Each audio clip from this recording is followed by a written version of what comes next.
everybody, how's it going? It's me, Smurf Girl. So I have kind of an interesting story to share with you today. I was talking with a friend, and he's familiar with the Jehovah's Witnesses. He's never been one, but he's read some books about them and everything, and read their literature. And I was talking to him about the district conventions back in the day, back in the 80s, when they used to serve food. And I was telling him how I really looked forward to these taco salads. I don't know if you guys remember that, or if that was just like a thing in my area or not, but they would have these taco salads where there was corn chips and shredded cheese and lettuce and hamburger meat, and they served them at the convention, and it was like the only hot item on the menu. And he kind of snickers, and he's like, yeah, well, when I spent some time in prison, we actually looked forward to making those taco salads ourselves. We used to make those in prison. And I'm like, what? He's like, yeah, that was a treat we looked forward to too. And when they would have that certain kind of hamburger meat on their tray, and they would buy a bag of corn chips at the commissary, and they would make them too. And they made them like once a week. I'm like, well, for goodness sake, I had to wait a whole year for that taco salad. It's like, are you kidding me? That's prison food? And he's like, yeah. I'm like, oh my goodness. And I really started to think about it. I was looking back at this old video about one of the conventions, like in the 50s or the 70s, something like that, where they were showing the brothers and sisters serving the convention food, where they're in like this food service line, and they used to serve the convention food on these trays, and they're scooping them up, and it kind of looked like school, like when you get your school lunch. But when I really looked at it, it more resembled a prison service line, where they have the hairnets and the aprons.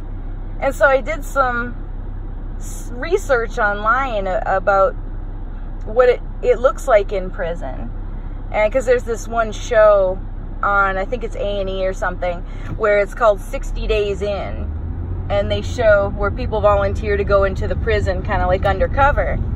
And so sure enough, they were serving food on similar trays in prison, just like they used to at the convention.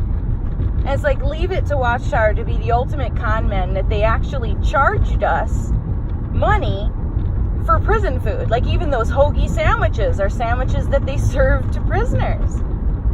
All that food, the Shasta, generic soda, all that stuff is prison food. And they're charging us money for it. The ultimate con game. And I was looking up what correctional facilities look like nowadays. Because in the olden days, the old prisons, they have guard towers, watchtowers that resemble the Watchtower on the old Watchtower magazine, where kind of looked like a castle tower, but it was an old prison guard tower. And nowadays, at modern day correctional facilities, they have watchtowers that look like the Watchtower right at Warwick. Same color blue. The signs they use are in the same color correctional blue. They have the windows up top on the Watchtower where you can't even differentiate between which one's Warwick and which one's a correctional facility. And I laughed to my friend and I said, well, yeah, it's kind of like I was in a spiritual prison, not an actual physical prison, but a spiritual one. Where if you look at the kingdom halls nowadays, they have barbed wire fences and gates all the way around them. And there's little to no windows, like those up high windows, or no windows at all, just like at a prison. The windows are very hard to get to. so that you can't escape, basically, just like a kingdom hall. And even with the certain privileges, they call them, in the organization, where there's a privilege of going out in field service, where they call it, oh, well, we don't have charities, but our service to the community is to go out in field service. It's a service to the community, which is basically community service. They just word it opposite, but it's community service. And at the conventions, to be able to work in the food line, you had to be in good standing. You basically had to be a good prisoner, because in prisons, it's the prisoners who have a good record that they get to work in the food service line too. If you're an exemplary prisoner with good behavior, you get to wear a hairnet or a little paper hat, and you get to feed the other prisoners food. You get to get let out of your cell. And another prison detail is what they call it. Another prison detail that you get the honor of getting let out of your cell for is you get to clean up after the other inmates. You get to get let out of your cell, and you get to clean the prison.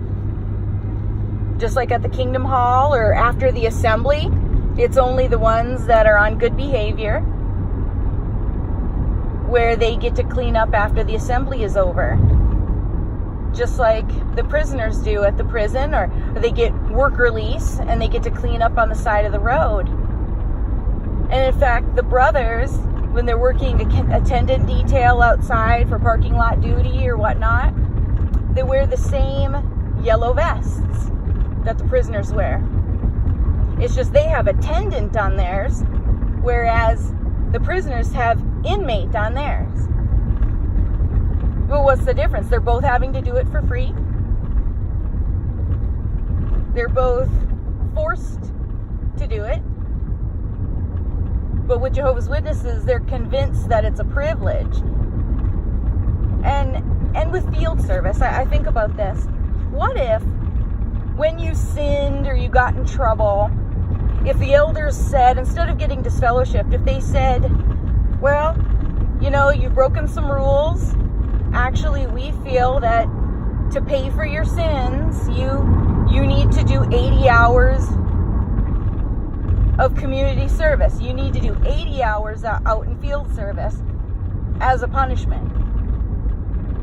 If it was worded that way, where you had to do extra hours out in field service because you got in trouble, would that be seen as a privilege, or would that be seen as a punishment? I have a feeling that everyone would see field service in a whole different light if it was seen as a punishment instead of a reward. But that's what Watchtower does. They play mind games where they trick Jehovah's Witnesses into believing that what they're having to do is a reward and a privilege, when in reality it really is a punishment. And they're being forced or tricked into paying good money for prison food, and made to think that having to sit for 8 hours a day and listen to men drone on in the same monotonous voice for hour after hour at these assemblies is actually fun.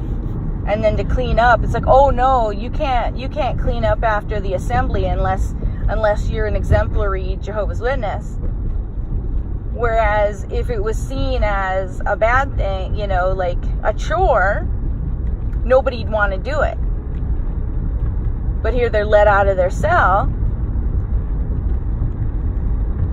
where it's like, oh no, I want to clean up after the assembly or before. I want to clean. Yeah. Because they're denied just regular everyday happinesses, it's like they're just so denied just normal everyday things that to be able to clean as seen as something to be excited about. Or to drudge door to door to door and preach the same thing over and over and over. Or then, you preach for years and years, and then all of a sudden everything you've been preaching about is wrong and you got to redo it all. That's seen as a career. So I don't know, they say, why don't you have a career in fields, of pioneering? Pioneering is an amazing career. It's like, well, I've never ever come across a career where you actually don't make any money and it actually costs you money to do it. Where you have to have a car, you have to have insurance, you have to, put in time. It's like you're doing your time, got to get my time in. I mean, that's exactly what it is in Britain, just doing my time. Got to get my time in, putting in my time. Where it's like you're ticking off the hours, ticking off the days, just like an inmate. What the ultimate con Watchtower's got going on. And then they have the nerve to say that the governing body are the slaves. They have the nerve to say that. It really is pathetic. But go look online at any correctional facility. They use the exact same color blue. They use the exact same watchtower. And it's like the elders are the prison guards. The elders are the ones guarding all the prisoners, making sure they stay in line, punishing them if they don't. And the wardens are the governing body. They make all the rules and make sure everybody follows along and they have that presence, And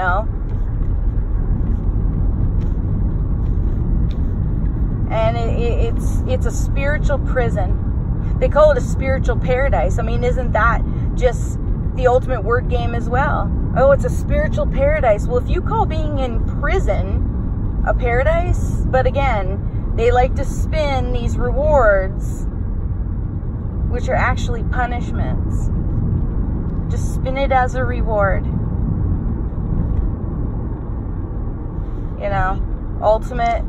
Ultimate con game. So congratulations, Watchtower. You really pulled one off. Like, you really are. You're pulling it off, but you can only pull that con off for so long before people start to realize. And you would think that the brothers would catch on. They go to these prisons and have these Bible studies. I guess that's why they're so successful with these inmates in having Bible studies. But you would think when they're walking into the correctional facility, they would see that watchtower right up there. Like, oh, this sure looks familiar.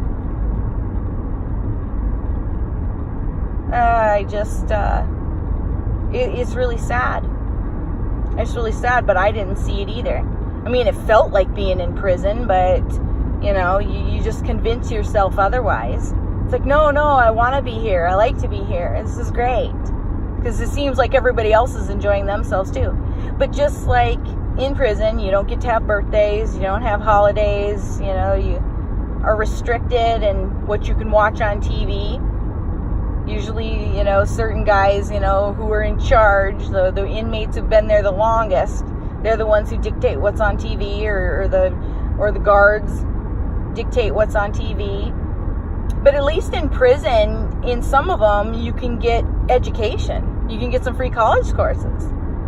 And when you get released, you get a new suit, $40 and a bus ticket. When you leave Watchtower, you don't even get that. But what's a little different is when you get released from prison, sometimes when you're in prison, your family shuns you. It's a collect call from inmate number, whatever.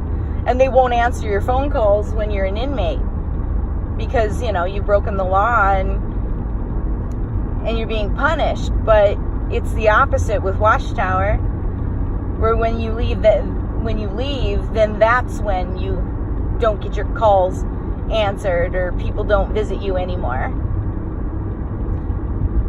So it's actually, I would prefer to have had a 40-year prison sentence than to actually have to have served 40 years with Watchtower, where they even say, yeah, I served at Bethel. It's like, yeah, I'm serving a 40-year prison sentence. Oh no, I'm serving a 40-year, term at Bethel.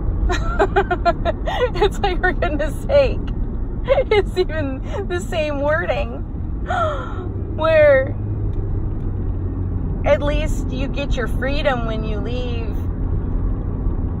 and maybe a little bit of an education and, a new suit. And then you get your family back when you leave prison, because then you've got your life together, and then you're a family again, and you get to be reunited. But it's the opposite when you leave Watchtower.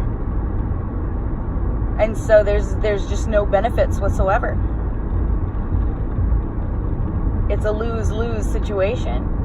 So, I honestly, I think you guys would agree, you'd probably prefer to have served a prison sentence than to have served with Watchtower, because at least then you get your family back when you leave prison. But anyway, that was just some observations I made, and I hope the visuals worked. So until next time, this is Smurf Girl. I'll talk to you guys later. Bye-bye.